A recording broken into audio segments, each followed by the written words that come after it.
As you can see, just a few things are needed in order for you to survive living in an isolated jungle. With food to give you energy, shelter to protect you from natural phenomenon, and clothing to keep you warm and protect you from insect bites, you'd have a greater chance of survival. These things are called needs.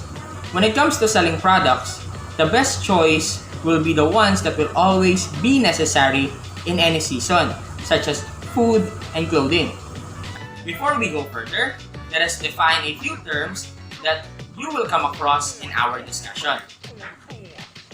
Needs. Needs are basic necessities of people such as food, clothing, and shelter. People cannot survive without them. Nowadays, education and healthcare are part of human needs. Wants. These are goods that people desire or wish to have. People can still live without these products or services. Electronics and entertainment fall under this category. Products.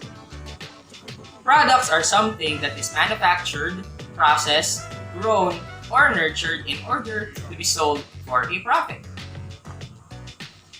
Services then are facilities supplying the market or demand like hair salons, transportation companies, spas, and the like are examples of such services.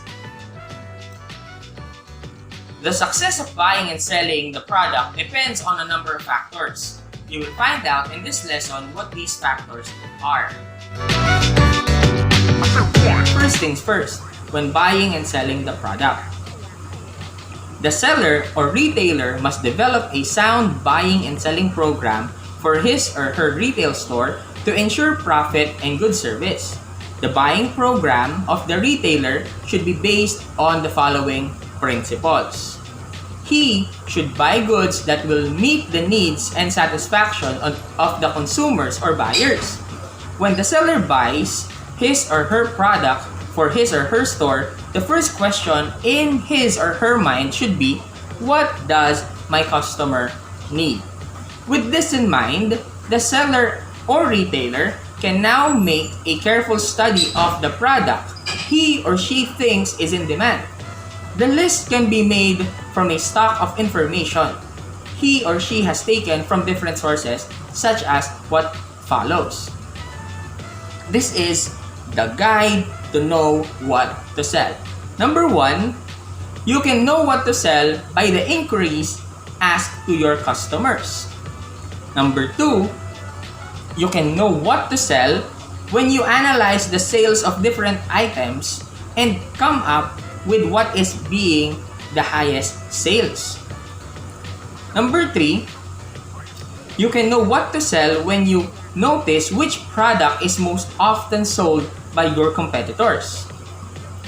Number 4, you can find out what to sell when you analyze what items are easily sold out or in demand.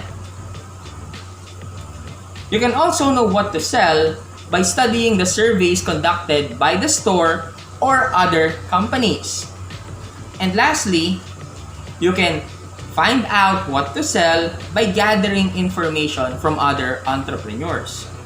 When it comes to selling product, Harry Simon, a veteran salesman, says, salesmanship is the art of selling. It is selling using one's knowledge, enthusiasm, and persuasion. It is an art that requires knowledge of the product and the consumer. Good human relations and traits like patience, enthusiasm, and courtesy are equally important. Success in selling depends largely on the salesperson. If the salesperson is a poor one, the store manager should train him or her to become a good one. His or her role is very important because he or she carries the goodwill and name of the store. Generally, there are 4 qualities that make a good salesperson. The first one is good character. The traits that make a good salesman include initiative, means working without being told; cheerfulness, means facing the customers with a smile; courtesy, means treating each customer with due respect; honesty, means he does not cheat; He is also aggressive and persuasive to customers. He is patient when it comes to dealing with difficult customers. The character of a salesman should also be dependable and he must be prompt. He must also know self-control. Number 2, he must have good health. A good salesperson must be physically and mentally fit to carry out his or her duties. He or she should come to work fresh and cheerful always. He or she must observe good health practices such as adequate rest, sleep, and exercise, and must eat an adequate diet.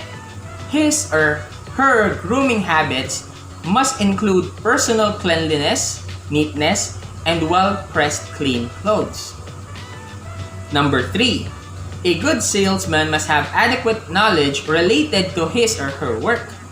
The salesperson should be at least a high school graduate to ensure the background of general education in all fields: language, mathematics, health, music, science, history, and current events. This knowledge allows him to communicate well with his or her customers, or co-workers and employer. In addition, he or she must have technical knowledge of the job he or she is in, such as the nature and characteristics of the merchandise he or she sells, the different types of customers, good salesmanship, and business market conditions, trends, and prices. And lastly, a good salesperson must have pleasing personality. A pleasing personality can easily attract people. In retailing, it can easily attract customers. In order to be a successful entrepreneur, it would be best to understand the Maslow's Hierarchy of Needs. Abraham Maslow is an American psychologist who proposed different levels of needs of human beings. The first level of need is physiological needs. Physiological needs are the things needed to survive, such as food, water, air, sleep, clothing, and shelter. The next level is what we call security and safety needs. Security and safety needs are important for survival, but not as demanding as the basic needs. Examples are employment, healthcare, and safe home. The third level is social needs, or loving and belonging. This includes the need to feel the belongingness, love, affection, friendship, attachment to family. Services can include the social media services. The fourth level is esteem. This one includes personal worth, recognition, and accomplishment. And the last level is self-actualization or self-fulfillment needs. This one is the personal awareness and less concern with the opinions of others. As a salesperson, there are duties that you need to be familiar with and follow as much as you can to be successful. A successful salesperson must be well-oriented on his or her duties and should carry them out well. His or her goal is to make a sale always. Specifically, his or her duties include the following. Number 1, to sell goods the best quality as possible. Number 2, to sell goods at the most reasonable price. Number 3, to be honest, courteous, and straightforward in his or her dealings. Number 4, to give the most satisfactory service to the customer.